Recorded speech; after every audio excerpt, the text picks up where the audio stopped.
Well, listener, I'm on the streets of your own Earth City, Chicago. I was told there'd be more Columbus statues. Don't worry, my portable transceiver can still intercept the weekly transmission.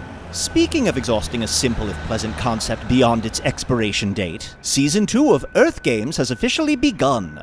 You know, the Magic Tavern spin-off where they play board games from Earth? The show is exclusively on Stitcher Premium, and the first episode of Season 2 is already up, alongside all of Season 1. Not to mention the Spintax spin-off, the Dripfang and Baron spin-off, the upcoming limited series Kevin Soretta's Wide World of Preventable Job Interview Catastrophes, and much, much more.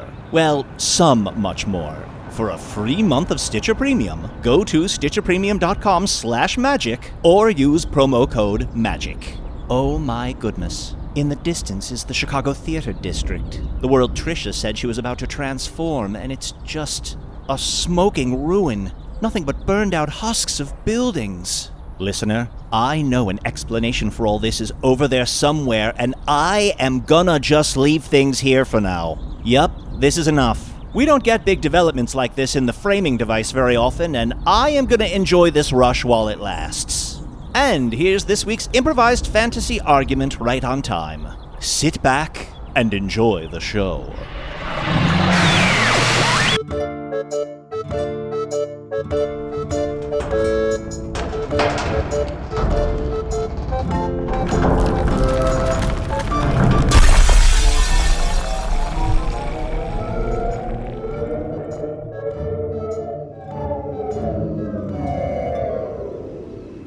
Hello from the Magic Tavern, Remote Edition, a weekly podcast from the magical land of Foon. I'm your host, Arnie Niekamp. If you've never listened to the podcast before, this is everything you need to know. Over 5 years ago, I fell through a dimensional portal behind a Burger King in Chicago into the magical, fantastical land of Foon. Luckily, I'm still getting a Wi-Fi signal from the Burger King through the dimensional rift, and I used that to upload a podcast chronicling our quest to defeat the Dark Lord and also figure out why everyone in Foon is trapped in little different fragments of the land. That's why it's called the fragmenting. And I am joined, as always, by, of course, my co-host Talbot, the Talking Badger. Hey, Talbot. All right, and Talbot, you know what? I know the last couple episodes I keep forgetting to talk to you after the first 30 seconds or so of the podcast, and I apologize for that, and I am not going to repeat that mistake again this week. But anyway, okay, whatever you said, great. Okay, cool. I am also joined by my other co-host, a badger head on a decomposing strongman body, Flex Mulligan. Oh, yeah, Flexy. I know you want to be called Flex Mulligan in this form, but can I call you Chunt? I mean, yeah, that still works. I mean, I prefer Flex, or, since my location is this beautiful shore, maybe Flex on the beach or something like that. Oh, Flex on the beach? Yeah. Okay. You seem hesitant. Speak your mind. Speak freely. We're best friends, Arnie. So much of the flesh is falling off of that body. It's real. Right. You can't smell things through Rune, which we are recording this podcast via Magical Rune. I can't imagine it smells good over there. Yeah, it is. I gotta say, it's pretty ripe. And then every day I wake up covered in flies, so that sucks. But, it's worth it to just be so jacked. I can't go back to a stick. I was so skinny. Arnie, I almost blew away with the wind. I'm just worried about you. Maybe our other co-host will have an idea of something that can fix it. Why don't we bring him in? My other co-host, Usidore the Wizard. I am Usidore, wizard of the 12th realm of Ephesius, master of light and shadow, manipulator of magical delights, devourer of chaos, champion of the great halls of Tarakas. The elves know me as Fiangelik. The dwarves know me as Zonin and Hoogstanges, and I am known in the northeast as Gaswanius Maystar, and there may be other secret names. Oh, names of such great ill portent that if e'er they were uttered aloud, most assuredly your rent would go up at least 10%. What? Your rent. If you say one of my secret names, one of the terrible ones, your rent would go up at least 10%. Can you believe such a mystical, magical thing would happen? Are we paying rent right now during break seas? We shouldn't. We should not be. We definitely should be rent relief. Chunt, we're not calling it breaksies, we're calling it the fragmenting. Says shattering, but all right. You see, it's very important here that I ask you some question, Arnold. You can't smell things through rune? No. I mean, I can. guess, you can? Is that a wizard thing? That wizards can smell through rune? I'm not a rune expert. I mean, I have never even used rune before like a month ago.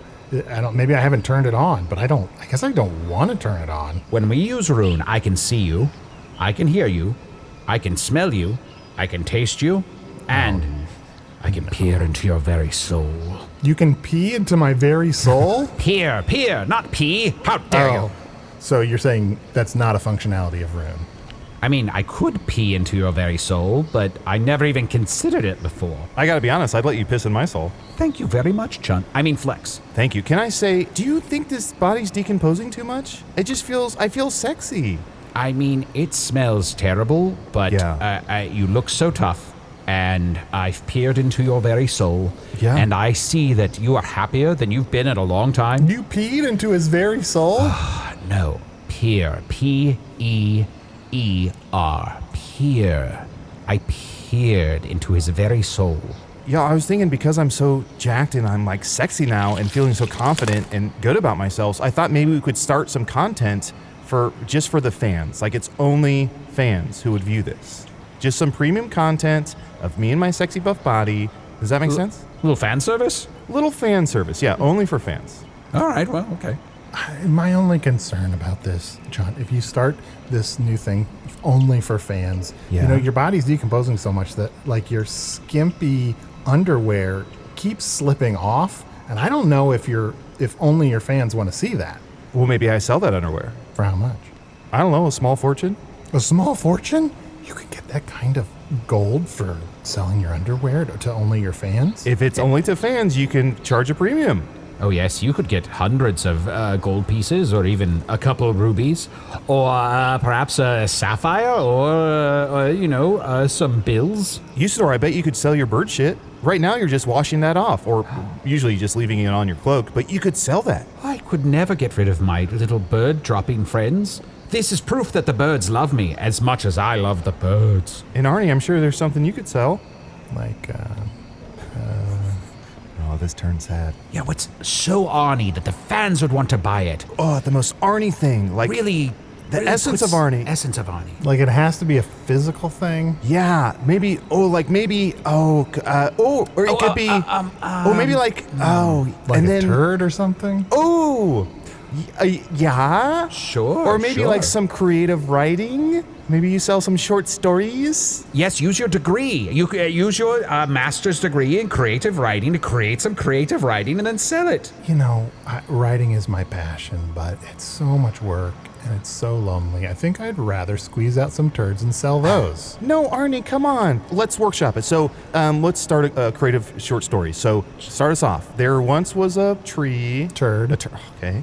Chunt, Right. to be fair, I've listened to this show. We've been squeezing out turds for years. Are we making a premium on them? I suppose we could, but I don't know that anyone cares. Now, it's very interesting that you bring up fans, because I've recently become concerned that there isn't enough to do during the shattering. I'm quite bored. Are you bored? I'm bored. I'm not bored. You know who gets bored? Who? Boring people. Boring people get bored. You're saying I'm boring? If you're bored. Are you bored? I am boring. Boring into your very soul. With piss? No. That's what I was going to ask. Damn it. You're a magical being. How do you get bored? You could constantly amuse yourself with, little top hats and whatever else you do. I'm doing that inside my brain all of the time. How's your bar going? How's Brim and Brew? The Brim and Brew's going well. I opened a tiny bar inside my hat for people who didn't listen last week to replace the Vermilion Minotaur, and sometimes I go in there and I have a beer, but honestly, I'm lonely without the two of you. I have to ask, who serves you the beer? It's another tiny me. And are there any other customers? A bunch of tiny me's. My hat is filled with tiny me's who just wait on me and pretend to be other patrons. I assume they're quite bored, and sometimes I assume one of them comes out here and takes my place. Wait a second, Arnie. I don't think that's Usidore. I don't understand all these wizard rules. Honestly, I'm starting to worry that, like, have we ever met the real Usidore? You'll never know. Yeah, that's why I've been sending out a lot of birds trying to rouse up an understudy for you, just in case. Some other wizard would love to be on this podcast, I'm sure. Speaking of understudies, something I like to do that I cannot do all the time now that I'm trapped here in this small dimension is go to the theater. You know my favorite play. Automaton Constable, yes. I love Automaton Constable, the story of a man who used to be a constable, died, and then was brought back to life as a clockwork man. But it's not the only play I've ever seen. We used to see those players, the cock ticklers. They were very good. Yes, Core Blimey, they were great. They And were our very good good. friend Tom Blaine Belleroth was one of the most famous cock ticklers. That's right. But I invited someone here who knows everything there is to know about theater. Arnie, would you please interview this person I brought here for you? Well, I guess that's what I'm here for. Yeah, I can do that. Thank you. I shall tap into Rune now. Just finger that I right. can already smell them. Tap the room. And I can peer into their very soul. And here I Don't introduce wait, you hold now. on. You're going to pee into our guest's soul? Peer. Okay. Yeah. Here is, in all of Foon, the most famous reviewer of theater, Jarmaine. Hello. Hello. So good to see everyone here. Oh, Yeah?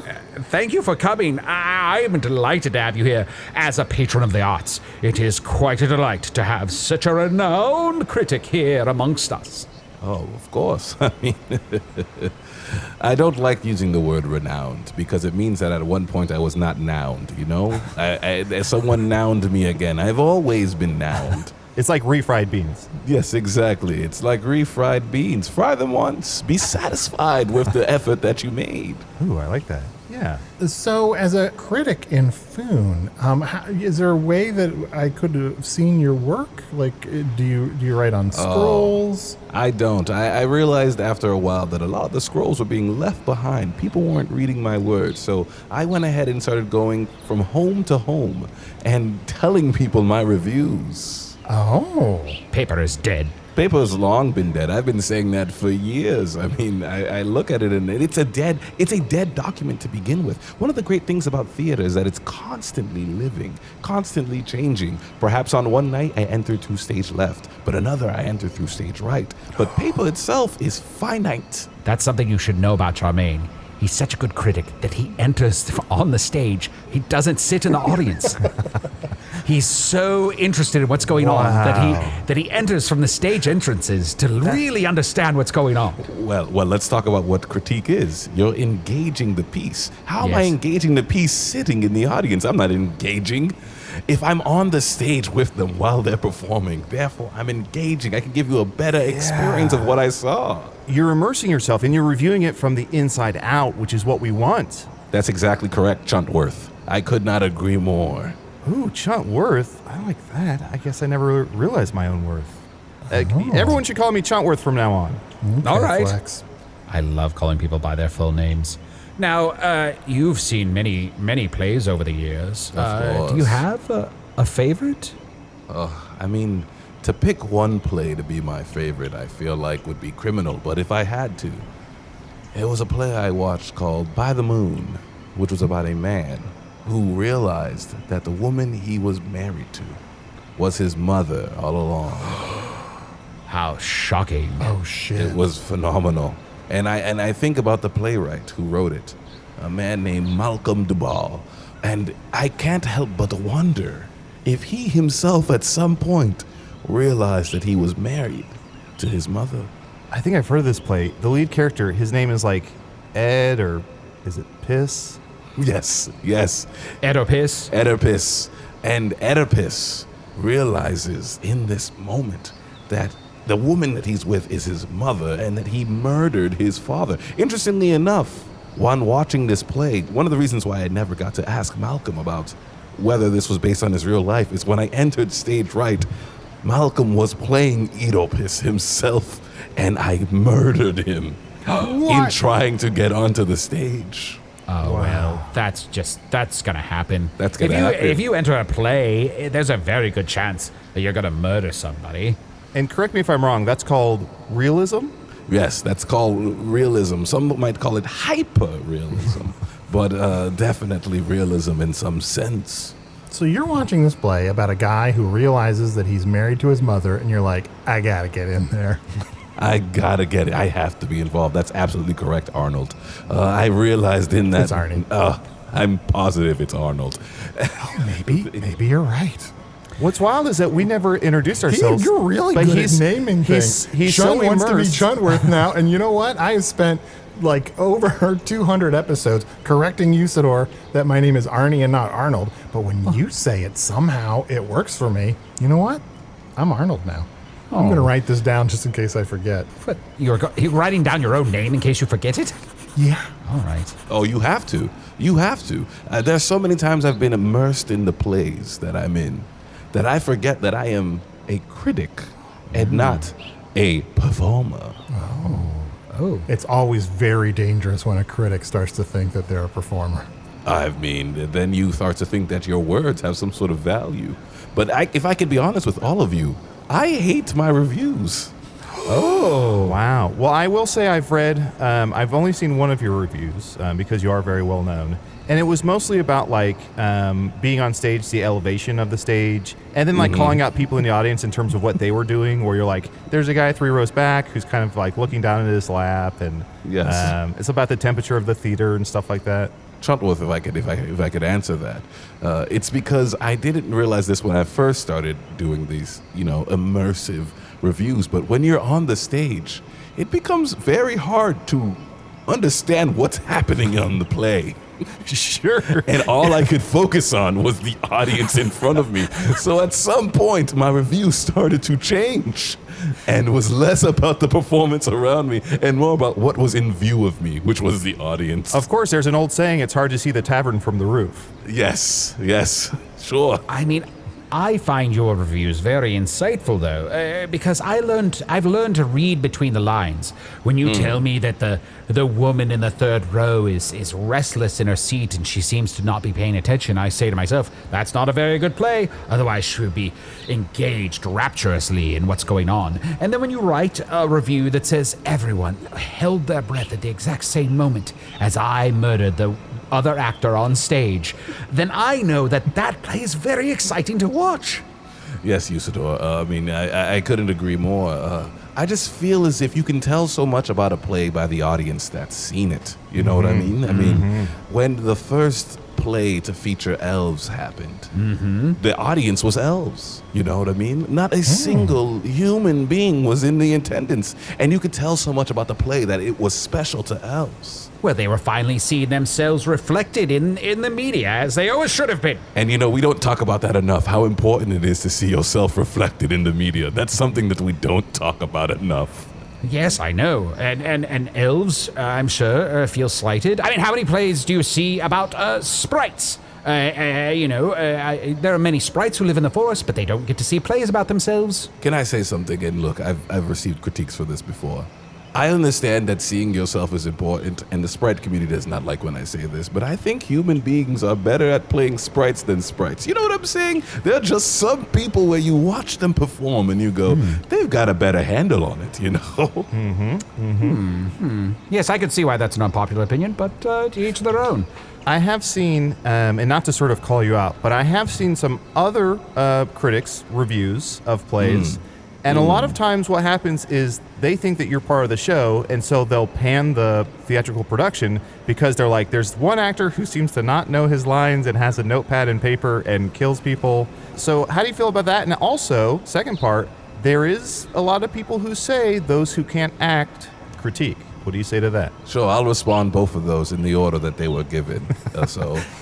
Thank you. That's very professional of you. I've read those reviews. And, it's hard for me to respect those critics who would go so far as to attack another critic. I don't know if you know this, but critics have rules. Okay. The first rule is never attack another critic. Accept that critic's point of view and don't ever devalue that other critic's point of view. Second is never validate your parking. Because if your parking is free, then you didn't really experience or sacrifice anything for the play. Arnie, we should mention validated parking is if you take your horses in your cart and you park them somewhere. A lot of times when you dismount your horse, you'll look around and you go, and you wait for someone to give you a thumbs up or say like, "Good job parking." Good job parking your horse. You did it again. So you want to be validated. But that makes the play about you in that moment. But when you choose to just park the horse and not acknowledge the good job that you've done, you're sacrificing something. Let it speak for itself, though. Absolutely. Now to your second question about those who cannot act, Critique. What an awful thing to say. I'm just repeating what I've heard. I'm so sorry. I'm just repeating what I've heard. Now, I know you haven't seen me on stage as an actor. You've only seen me on stage as a critic, so it's very hard to tell. But I had a very promising acting career back in the day. Oh. I was forced to give it up to take care of my wife. My wife and I are about 40 years apart, and she started to get older and, a lot weaker, and I started to take care of her. I felt almost this genetic obligation to take care of her as she aged. So I Genetic obligation. I don't like Wait, let me ask you two questions. How much older was your wife than you? And also unrelated, how old was your mom when she gave birth to you? My mother was 40 and my wife and I are 40 years apart. Interesting. Jarmaine, we're going to put you in the waiting room for just one quick second here. Arnie, Chuntworth. It's Arnold. Arnold, Chuntworth. Do you remember that play, By the Moon? Yeah, about Ed or Piss. Yeah. I think maybe that is happening to Jarmaine. Are you guys picking up on that? I mean, I don't know. All right, well, I'll bring it back. I'll bring it back. Sorry about that, Jarmaine. I just had to talk to my friends about Piss. Of course. Or Ed. Jarmaine, we ask this about all of our guests. Sure. Whatever happened to your father? It's so interesting. I was once traveling down a road, and a man came up to me, and I felt threatened by this man, and I attacked him, and I murdered him. Now, unrelated, I haven't seen my father in years. Well, it might be related. We don't know. Yeah, why did you tell that other story? If they're unrelated, why'd you even bring it up? I don't know. It just flows out of me. Sometimes these stories and these memories, they flow out of me. Is it possible that both of those, the last time you saw your father was maybe close to around the same time that you killed and murdered this other person? Because sometimes, in memory, we just remember things that are connected that happen vaguely around the same time. Arnold Hillswire will push back against that. That's exactly like the play By the Moon, and that's ridiculous. Yeah. In the play By the Moon, Ed or Piss walks up and sees this man and is threatened by him and then murders him and then takes his wife as his own. Now that's something different. So, Jarmaine, just in case we might know that person, can you describe what they look like? The person you killed? He was almost a much taller, older-looking version of myself. Sometimes when I looked at him, I said sometimes, which meant I saw this man multiple times, which I did. I saw him a lot. Sometimes he pulls up in my memories. I have this distinct memory of myself trying to wade in the water and him giving me a lesson and saying, here's how you do it. Interesting. Bat your arms like this. Kick your legs like this. And I said, thank you. You said he was a much taller version of yourself. At the time that I remembered him. I was going to say, how old were you when this happened? How old were you when you killed this man on the road? I was very young, maybe 11 or 12 years old. Usidore, Arnie, I think I got it. I think it was a mimic, like a bad mimic. You know those creatures, mimics, who can, they appear in front of someone and take on their exact appearance to try and fool them or take over their lives? I think it was just a bad mimic. I agree. Sometimes they're just too tall. Now, when you were an actor, there were some reviews, famously, where people would come review you as an actor, and they would say that for the entire show, you would just sit in the audience. Look, I've never in my life tried to do things the way that everyone else does them. You know what I mean? Because here's one of the faulty things about that, and it's one of the things that I respect about you guys is, you guys are always trying to change the way everything is happening. You know what I mean? You guys are always trying to go somewhere else than where everyone else is going. A show might have one host. You have three. You know what I mean? Oh, no. I apologize. 4. I'm so sorry that I ignored you over there. Sorry, Talbot. We should be paying more attention to you. Oh, shit, Talbot. I am so sorry. I know I have not acknowledged that. I'm not going to keep making that mistake. Sorry. And Jarmaine, I will say, we do pride ourselves on going somewhere that no other podcast goes, which is nowhere. Absolutely. I think that's brilliant. And I don't know, I don't want to spoil this, but part of the reason why I'm here is because I'm reviewing your podcast. Oh my gosh. Got into the podcast. Absolutely. I can't believe it. I'm so honored. Oh, a Jarmaine review. This is huge. I This is wonder huge. which one of us will die. 5 years in, we're finally getting a review. Oh my gosh. It probably won't be me because I'm an immortal angelic creature here in human form as a wizard. But just in case, I am auditioning understudies for you. So back to your original question, which I'm answering in order. I saw that all the other actors were on stage, and I thought to myself, how ununique, how unoriginal. So I went and I sat in the audience during one of our productions of You Know Me, Daddy. And from that point of view, I was able to see the play and develop an opinion on the play. And I started telling my director, maybe you should do this and you should do that. And he really valued my opinion. And I told him I didn't really connect to this part of the play. Or, this part of the play is very, very good and it speaks to this sort of theme. And he really, really enjoyed that. Wow, it's very Brechtian. Absolutely. And Arnie, Brechtian is if something's breaking in real time, to break something is past tense. If it's broke, that's future tense. But Brecht is present tense. That's right. And to check off is to say, that went well. I'll check it off the list. I've heard you can get arrested for checkoff in the theater. Oh, yes, you can. This one critic, Peewith Herman, got arrested very quickly. Yeah, that's called Chekhov's cum. Yes.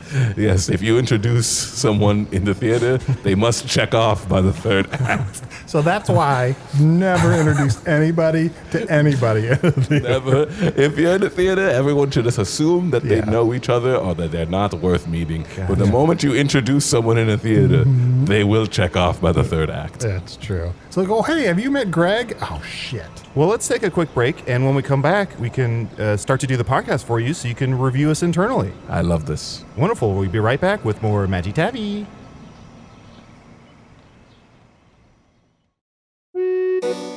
Ooh, hey there, good looking. It's Chunt letting you know you can check out all of our bonus material, including my personal favorite, Offices and Bosses, over at patreon.com/Magic Tavern. Bye-bye.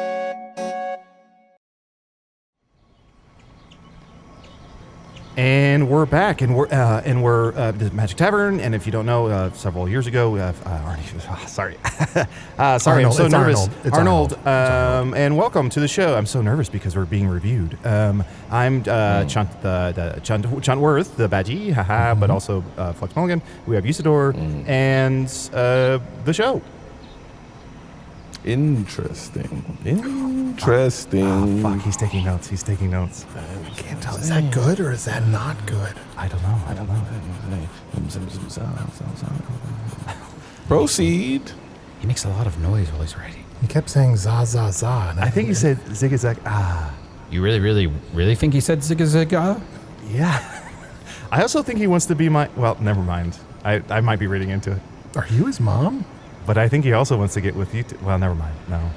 Now, Jarmaine, I must know, during this time where we're all trapped in these tiny sections of food, is there anything you've been listening to or watching that you particularly like? Oh, yes. Are you still able to see some theater through crystal balls or through some horse's blood or something like that? It's quite fascinating that with this shattering, keeping everyone indoors, that somehow theater has disappeared. I never would have thought that without people out and about, we wouldn't be able to get theater. So I haven't watched much theater, but something I have been able to do is look fondly back at some of the theater that I was able to keep trapped within this magical box of mine. Oh. This is a bit of an industry secret that I'm about to tell you boys. I don't know, though. It seems so experimental. I don't know how I feel about black box theater. So with black box theater, when you see a play that you really like, you open up a black box and you trap the actors, the set design, even if they're really good, the stage manager, and you keep them all inside this black box. Wait, hold on. I'm so sorry. I have a follow-up question. So I thought at first that you were just trapping your memories of these plays, but it sounds like, and please correct me if I'm misunderstanding, that you have trapped the actual people from the production inside that box. Yes. Do you remember Shakespeare? He was an excellent playwright. A lot of people are wondering whether he was ever real or whether it was several of his friends actually writing his plays for him. He was real. He disappeared because I once saw his play, and this was back in my sitting in the audience days, and I said, this is magical. And I opened up my... Oh, when you were acting. Yes, this was back in my acting days. I was one of the cast members in his play. Again, acting, critiquing words. I prefer actions. Sitting in the audience or standing on the stage. Yes, it's all one thing. You don't meet a lot of critics who hate words. Well, they always say a play is worth 1,000 actions. Thank you. Well, look, I don't want to give you guys any notes, but sometimes when you're looking at a work, you're hearing so many words, but you're not seeing enough actions. Oh shit, he's gonna hate this podcast. Well, it's also interesting he said he didn't want to give us notes, but he definitely wrote down on a piece of paper and slipped it to me that said, be funnier. Wait a second, I've been slipping you that note for years and you haven't done anything about it. Now it's coming from an actual critic, Arnie. Also, you spelled funnier wrong. And B. Are you sure that wasn't the note that I wrote that said sea foamia? We were on that boat, and I was like, this fucking sea isn't that foamy. Look, all I know is this. If you read my note and it said be funnier, that was an accident. And I don't want to admit this, but the reason why I started going door to door and giving my critiques aloud is because I cannot read or write. Oh, wow. The reason why I was in the audience was because I didn't know my lines. I didn't know my lines and I ran and I hid in the audience. But it turns out an audience isn't a good place to hide. Yeah, they can see you from the stage. Yeah, they all saw me. And why is Jarmaine in the auto? He's supposed to be right up here. Yes. And I don't know if you guys know this, but people are a little worried when an actor gets up off the stage and goes into the audience. People have been killed like that before. It's very true. So what are some of the plays that you have trapped in boxes? I have Who Is This Caesar by Shakespeare, where this guy comes in named Caesar, and everyone for 5 acts tries to understand who exactly he is. Yeah, and Arnie, people don't know his actual name, but he tends to seize a lot of things. He tends to grab land and property. They just know him as Caesar. Yeah, because he's seasoned. The play ends without an answer because he has a seizure. Oh. Well, it was this season. Another one I have is Who's Afraid of This Hungry Wolf? Oh, now I know this play. It's a very good play. It turns out that an older couple invites over a younger couple, and then a wolf eats them all. That's it. The answer is everyone. Everyone's afraid of this hungry wolf. Yeah, that's the twist ending. You're like, well, which one of them is it going to be? And it turns out it's all of them because they get devoured. I'm realizing this now, but a lot of my favorite plays are questions that are answered at some point in the play. Well, that's what a good theatrical production should question, Yes. And hopefully answer. I mean, I hate plays that leave open-ended questions such as, is a witch hunt just a way for us to enact punitive justice instead of actually examining what's wrong with our society? It's why I've never liked the work of Barther Biller. I felt like he never ever gave us an answer to that question. He just asked it of society. How dare he not give us a conclusive thing of absolutely it is correct to use punitive measures to get to the bottom of something. How else will I know what to think? Exactly. Also, it's kind of wild that he was married to Marilyn the Crow. Yes. It felt like a publicity stunt, you know what I mean? It felt like he was worried that everyone was mad about the Bommunist and that he was just like, let me marry someone famous to get back into public favor. Yeah, and she had been married to Joe the Mage. Yo! who was Joe the Mage. Sean, was a very are you all right? Yeah, I'm fine. Sorry, I'm just nervous about this review. So Joe the Mage was just a very well-known mage, very powerful. He had a very powerful bat that sat on his shoulder, and he could, put that bat to great use and really just, knock spells out of the park. And they were married, and then I guess, I don't know if he passed away or what happened, but yeah, she eventually moved on. Where did he go, Joe DiMaggio? Sorry, I'm nervous too. Oh, wait, I think he died of Lou Gehrig's disease. Yeah, so I was going to say he definitely died of Lou Gehrig's disease. Have we all been nervous for these last 5 years? Is that what's happening? I think so, just in anticipation of this moment. Oh, I see.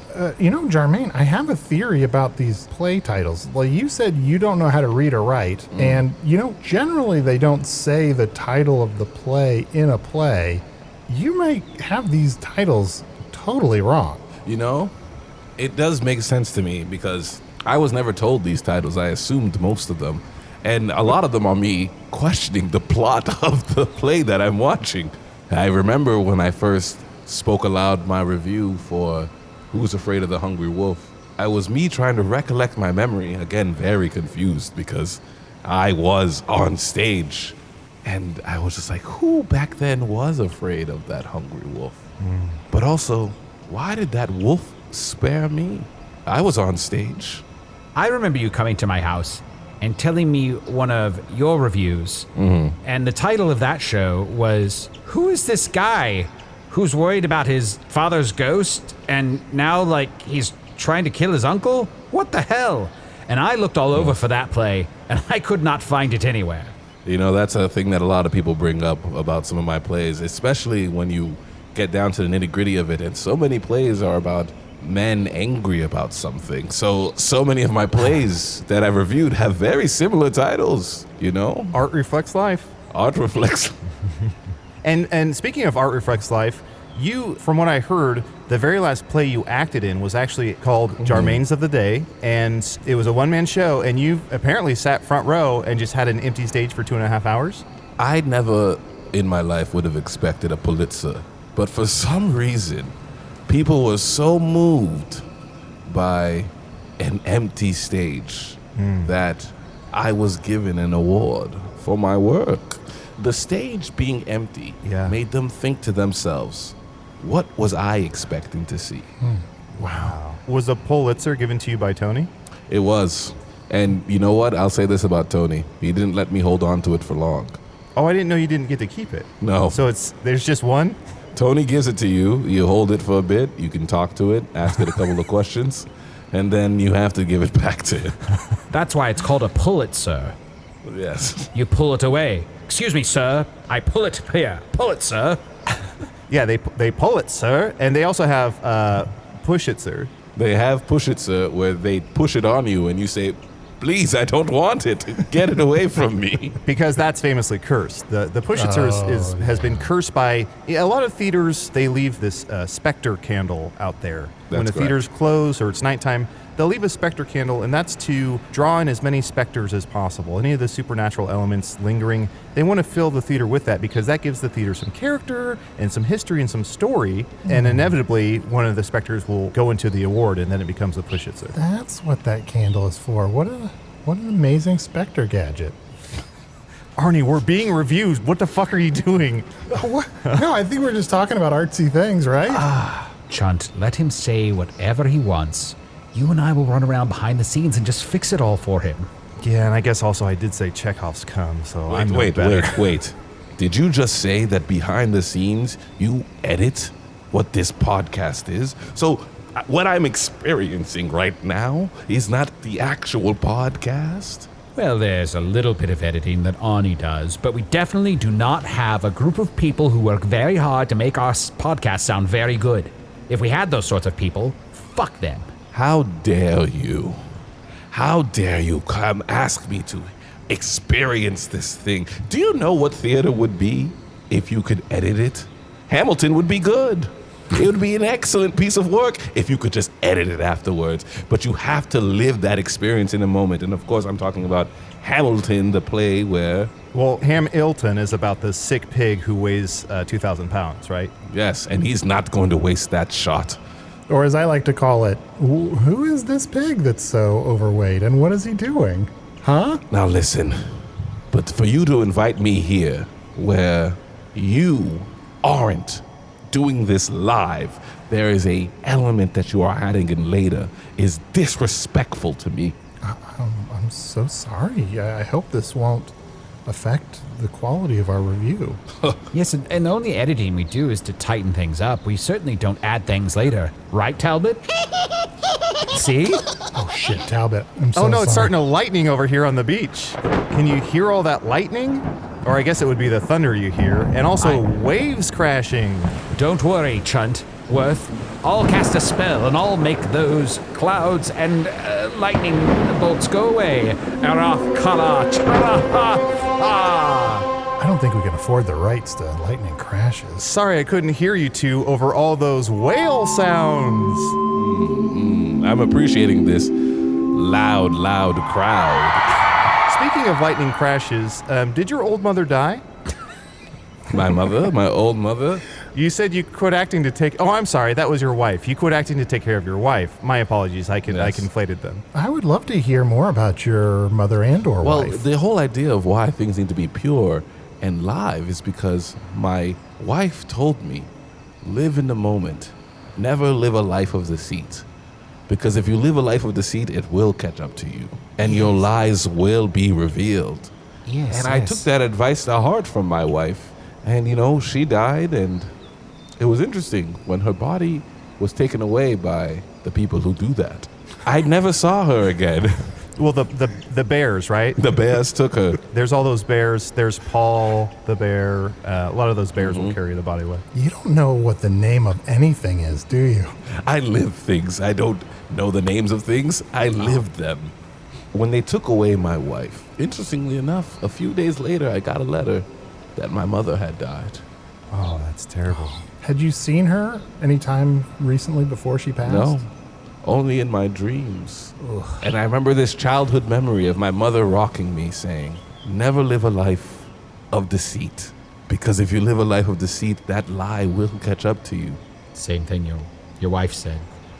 Excuse? Well, it's such a common expression. And also, Jarmaine's flying by deceit of his pants. So. I hate to do this, but Jarmaine, I have to point out No.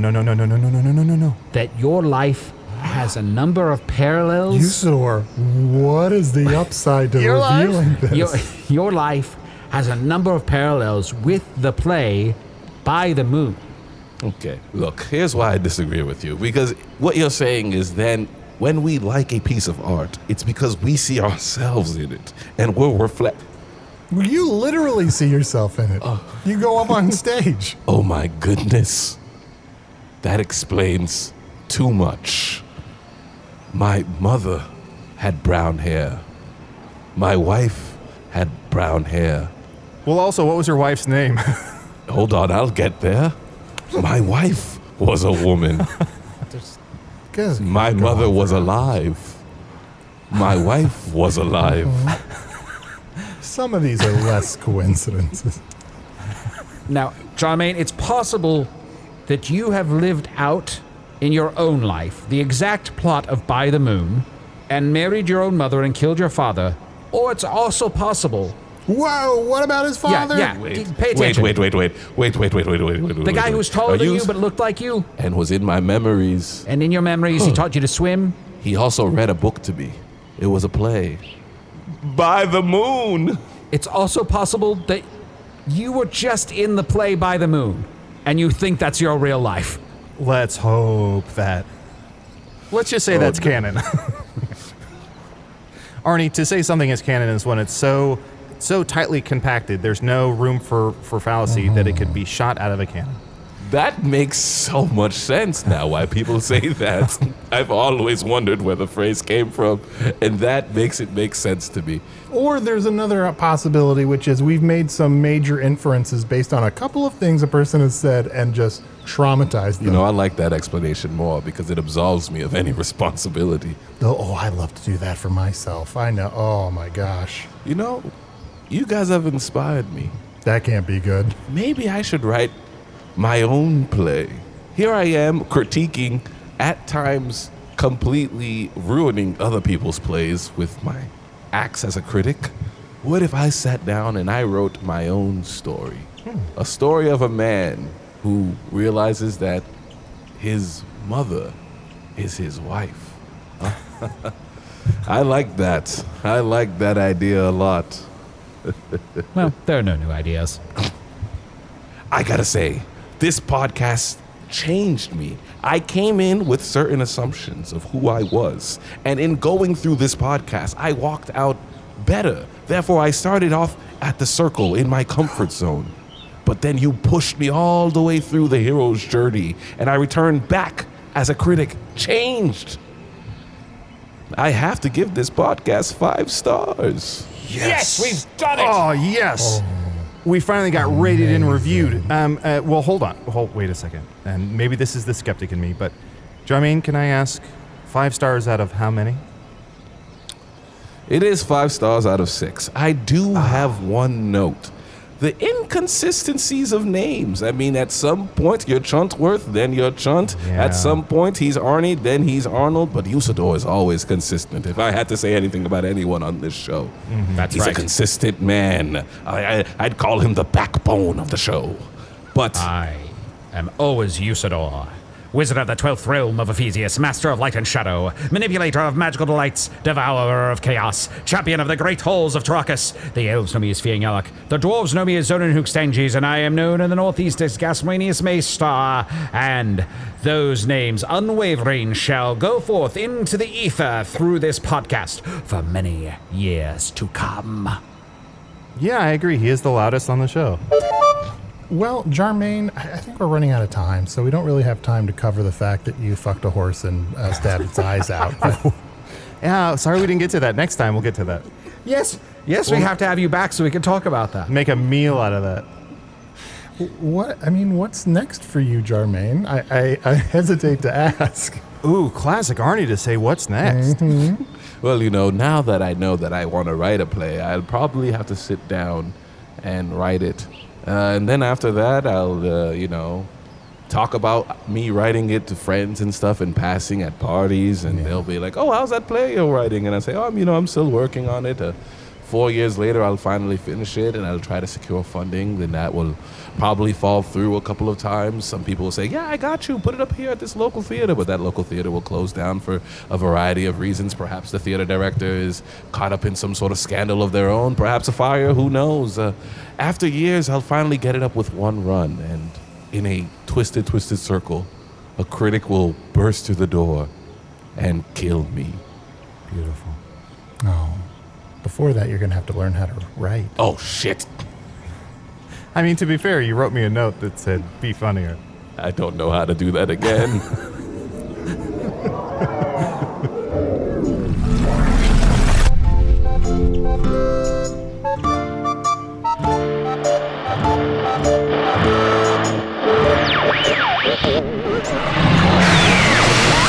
A 5-star review, not bad. All we need is 100,000 more of those to bring our average iTunes rating up to sad face emoji, which technically shouldn't even be possible, but apparently there was a petition. Usidore the Wizard was played by Matt Young. Flex Mulligan, Flex on the Beach, Chunt or Chuntworth, the Badgerhead on top of a decomposing roid rage body, was played by Adal Rifai. Jarmaine the Critic was played by special guest Edgar Momplaisir. Check out Edgar's podcasts, Culture Kings and The Wokest. You can also hear him as Solomon Grundy, one of the co-hosts on the Magic Tavern spin-off I Am Spintax, available only on Stitcher Premium. Call back. Hello from the Magic Tavern is produced by Arnie Niekamp, Matt Young, and Adal Rifai. Post-production coordination by Garrett Schultz. Earwolf producer Kimmie Lucas. This episode edited by Sniffen Dranger. Special assistance by Ryan DiGiorgi. Hello from the Magic Tavern logo by Allard Laban. Magic Tavern theme by Andy Poland. But now I'm off to scour that dystopian landscape of decimated Chicago theater buildings to learn what... No, you know what? Even just saying it feels premature. I'm gonna hang out a while longer on this bike path by the lake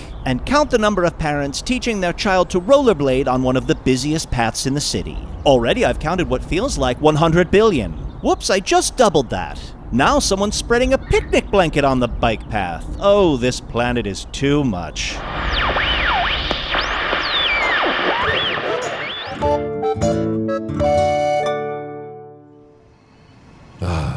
My little black box, you've entertained me for many years, but much like I have to let go of the idea that my wife is my wife and not my mother, I have to let go of you. Be free, you patrons of the theater.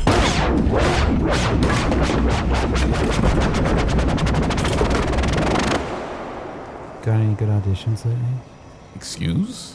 I've been trapped in this box, so I just wondered if you've been on any auditions, because I haven't been getting a lot of auditions. No, I don't really act anymore. I'm more of a critic now, but now I'm a writer. You know, I graduated from actor to critic to writer, so I'm also doing a writing thing now, you know what I mean?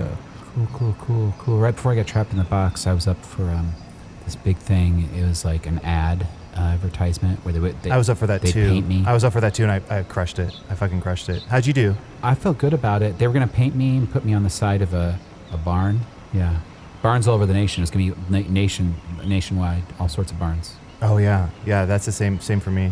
And I actually know, in that audition, I knew the farmer. He's an old family friend. My parents are friends with the farmer, so. What monologue did you do for your audition? I did Sandy from the Sandy? dog. What's wrong with Sandy?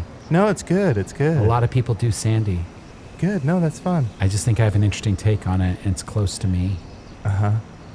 You know, I know you weren't talking to me, but I don't really do advertisements. I prefer to just do theater. Oh. Yeah, that's great. I mean, can you make a living doing that? You must be a noble. You know, you guys are free to continue moving, you know? You don't have to stay right here, you know? I opened the box, you're free now. It's fine. We prefer to sit here and undermine each other. Oh no, the wolf! The wolf is getting out of the box. The wolf! No, the wolf! Raul, did you guys audition for that barn? Yes. Yeah, I did it too, and I fucking crushed it. Raul! Never gonna book anything. Well, who are you represented by? I'm represented by a witch with 7 faces. It's tough because you never know which face you're talking to. You never know which face Yeah. you're talking to? Yeah, it's weird. It's a lot. It's too many faces. Baby, I never thought I'd see you again. Oh, no. You're back out. I can't look at you. A witch with 7 faces, and they're all smoking. Hey, thank you for listening to Hello from the Magic Tavern. A great way to support the podcast is to join our Patreon. You'll get ad-free versions of our entire back catalog, including all the Magic Tavern spin-offs like Offices and Bosses, I Am Spin Tax, Shadow Sit, there are a lot of them. There are 2 new exclusive bonus episodes every month, Discord, all kinds of stuff. To get more information, go to patreon.com/Magic Tavern. That's patreon.com/Magic Tavern.